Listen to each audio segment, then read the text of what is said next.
All right, everybody, I'm here with Rob from HeySummit, actually, which is the platform we're using right now to stream and put on this event. So Rob, welcome in. Thanks for joining us. Yeah, absolutely. Lovely to be here. So I just want to get right into it and ask you, because when people think about audience building, they don't necessarily think about an event. An event sounds huge. It sounds like a lot of work. But why should we actually be thinking about events specifically for growing our audiences? Absolutely, an event is not something that you can just snap your finger and get going with, but also events are not necessarily as complicated as you might think initially. So there are a few main reasons that I'd point to. The first is it's really good for establishing authority relatively quickly without necessarily needing a whole bunch of experience or collateral doing that beforehand. So for example, let's say that you're just starting out, maybe building your own business, you've been in corporate for a while, and you don't have a huge list. It's completely okay creating a conference or some sort of an event around a particular issue that hadn't existed before. That's a normal occurrence. So it's a really good way of starting that authority building in a relatively kind of brief way. The second is a lot of times speakers are really willing to talk, especially if they're talking about a very narrow subject or you're harnessing their expertise in a really efficient way. So you're able to get really experienced, great speakers on the value of the subject matter that you're providing. So if as long as you're providing value, people want to help. People want to provide that value. The third thing is if you don't have an audience already, you don't necessarily need to rely on your audience to attend the event. You can use the audience of all of the different speakers or all the different partners that you built. So it's a really efficient way of building an audience relatively quickly for a bunch of reasons, but those are a few. That one makes sense for sure. I mean, you bring on speakers, they have their own audiences. They might want to invite those people to your summit or event because they're getting a little bit of stage time. It makes them look good as well. So that is value to them. But I can imagine people who are thinking about this going, well, I don't know anybody at it. Like I'm just a little minnow in this giant pond. How do I even command the idea of putting on an event? Is that something anybody can do, or is this just for a specific group of people? How do we get over that? Well, I'm just too small to put on an event. It's tough, obviously. You know, we all have our own kind of insecurities, and those always will follow you. You know, you always feel like you're maybe in a weaker position than you actually are. Maybe you're feeling like you have less authority than you actually do. And I think an event, or at least a suggestion that I have, is maybe just try it. Like just try focusing on who your audience is, who it is that you're wanting to speak to. Writing it out on paper, what would be the best event to work with your audience, right? You're building a Star Trek event, right? Think of all the different things that your Star Trek fans would love to see and create one on paper. Then go through and see, well, what would be the A-star speaker for each of those types of talks. Go out and, I don't know if you're a Star Trek fan or not, geek out and try and find the person or the subject matter that would make someone like you or someone who you're speaking to really quickly click, and come up with a list of 5 people that might fit that role and just start writing to them, especially with that talk title. I think that is a really good way of showcasing your seriousness. You might think of yourself as a small fish, right? But if you know your subject matter, if you know your audience, you know exactly what they want to hear, and the right speakers will respond to that subject matter, not just the fact that you happen to be the leading expert in the Voyager series, right? So like, I think that you maybe underestimate your ability to provide that level of assurance to really great speakers, and the difference is the specificity. Be specific about the ask, be specific about the subject matter, and I think you'll find it'll go better than you think. Are you a Star Trek fan? Oh, I'm a massive Star Trek fan. Are you watching Picard right now? I know that's I'm watching streaming. all of them. Okay. All of them. That story reminded me of a couple of people I interviewed, Eric and James from the Walker Stalker podcast. These are 2 people who were just fans of the Walking Dead show. And they were kind of just people who loved it so much that they ended up asking people from the show to come on their podcast. And guess what? They said yes. And they turned it into an event that became in person 8 times throughout the world a year with 20,000 people showing up just because they tried. Right. So to your point of just get started, ask, I mean, what's the worst that can happen? That is so far less than the best that could happen. And of course, nothing happens unless you try.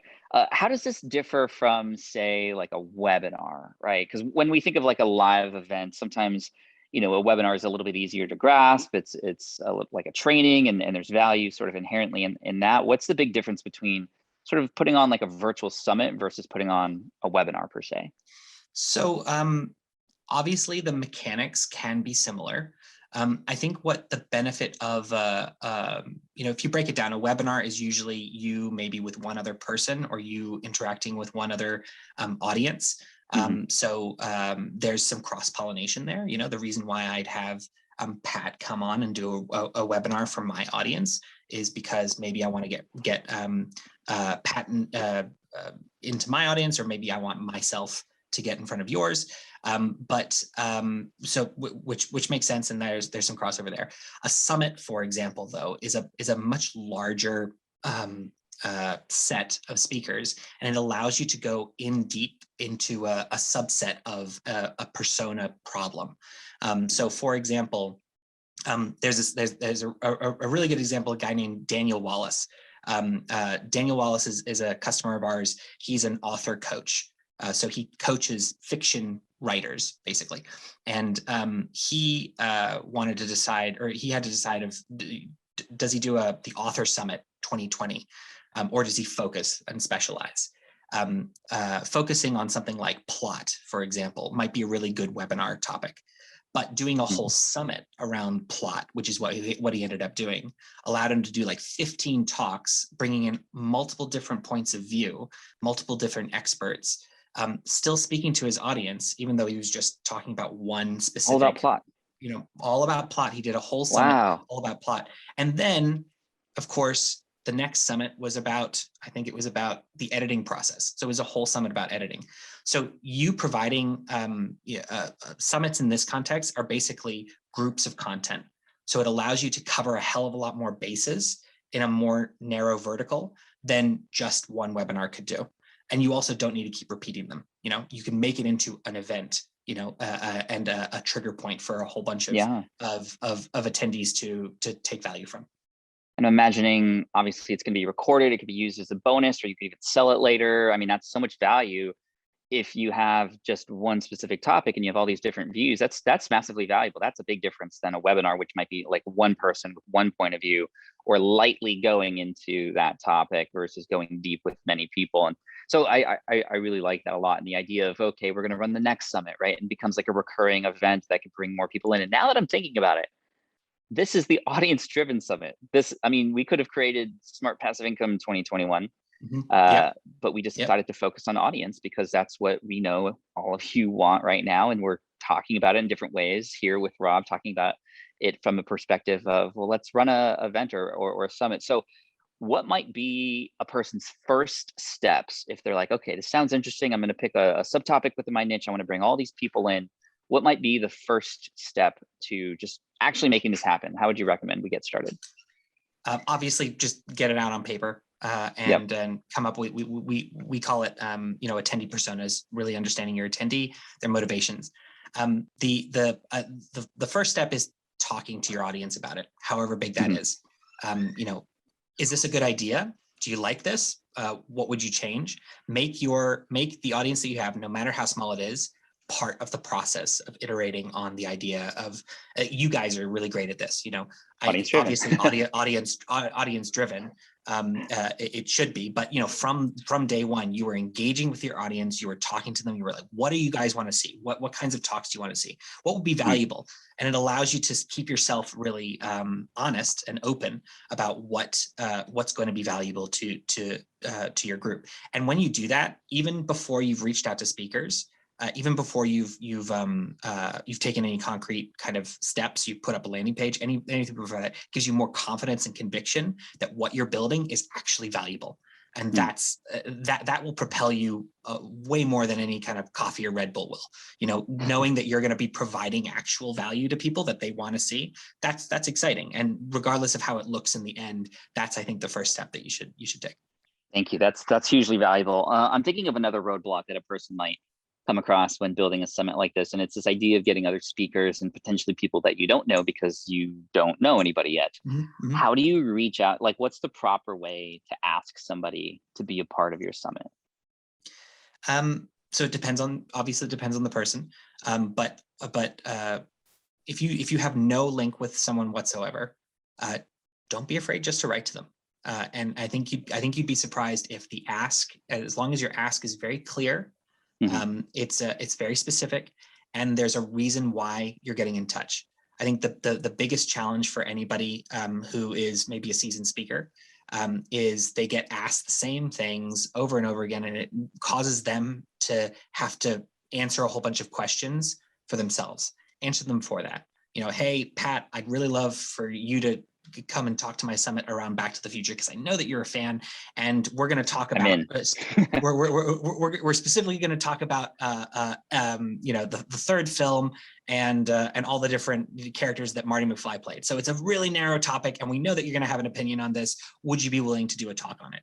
That is probably, it shows that you've done research. It shows that you know the speaker. It shows that you know something about them and maybe what they could bring to the conversation. It buoys the other person up, and it means that they don't have to do a lot of heavy lifting in terms of knowing, oh, actually, I'm going to be able to provide value here. And so yeah, the way that I would do it, honestly, is feel free to cold outreach. If you know somebody, the better. Obviously, an introduction. But every time you interact with that speaker, especially if you don't know them beforehand, make sure that they know you know exactly why you're asking them. It's not just because of it's a name. It's not because you know you want access to their massive list. That there's a purpose for this. And whenever people do that, it really does work. Thank you. And here's the cool thing. I mean, a lot of you are watching this right now, and you know that me and Rob are quote unquote live, right? We're pre-recording this. And this is one of the cool things, and why we were so drawn to HeySummit and this idea of a virtual summit is the fact that not all the talks have to be live. So as somebody who's put on a live event before, it's just such a huge weight off my shoulders and my team's shoulders, because we don't have to coordinate exact, precise schedules.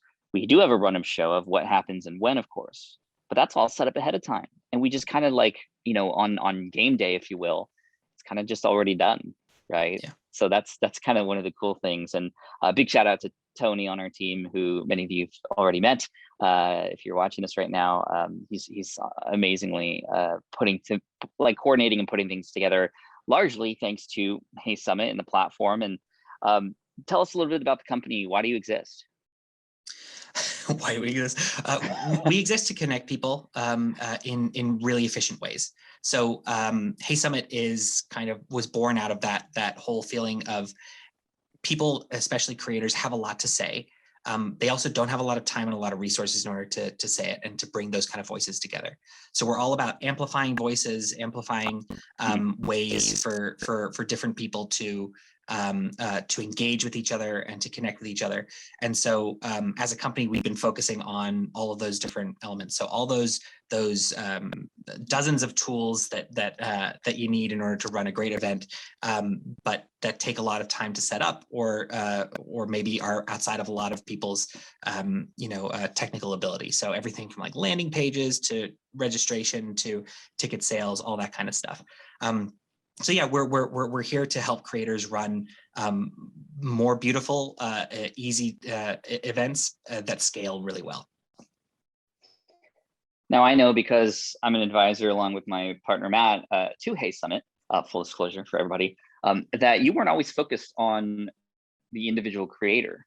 HeySummit was in fact built originally, or a large part of your audience was in fact large corporations and bigger companies. And tell me why you're so focused now, and you've actually narrowed things down to the creator. What does that mean to you?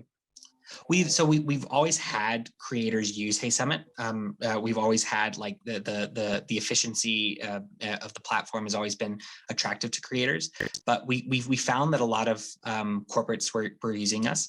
But what we decided to kind of stop going after them and really focusing on creators, because we saw the kinds of impact that they were able to make, and the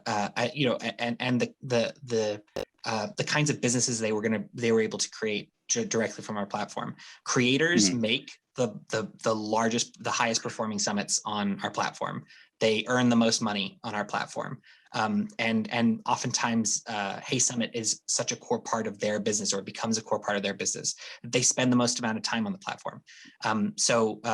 We love the fact that creators use us so much, and we love the fact that it seems like it's a pretty good marriage for the tools. Oh, that's awesome, and their needs. So yeah, we've kind of just taken a decision just to focus on creators, and grow and expand the product based on their needs. I love that. I personally think it's such a smart decision, not just for the mission driven, the mission behind this and helping creators, but I think it's going to bode well for the company in whole, because guess what? We're in the creator economy right now, and people are looking for better, more interesting, more engaging ways to interact with their audience. And a lot of people are doing webinars, a lot of people are on live stream, but when you put together an event with some amazing people and you have that topic that you're discussing and going deep on, it only makes you look more authoritative. It only builds more trust faster, and trust is everything. And so I love that you and your team have provided this tool for us and for all the other creators out there who are watching this right now. Where do we go to get started if a person's now like, wow, this sounds amazing? Where do you recommend they go to get more info and even dive into the platform a little bit to give it a trial? Absolutely. Yep. You can certainly start a free trial if you go to heysummit.com /SPI. That gives you a little bit of information about how you all have been using the platform, and also some exclusive discounts and stuff like that. But you can start your trial there and play around. We have a whole bunch of tutorial videos. We have a community of HeySummiteers that put on events and talk about strategy. So yeah, great place to start. heysummit.com /SPI. I love it. Well, thank you, Rob. Thank you, everybody, for watching this. Stay here because you got some more stuff coming your way. I got to go hang out with the puppies. But thanks, Rob. Appreciate you. Yeah. Thanks for all you do.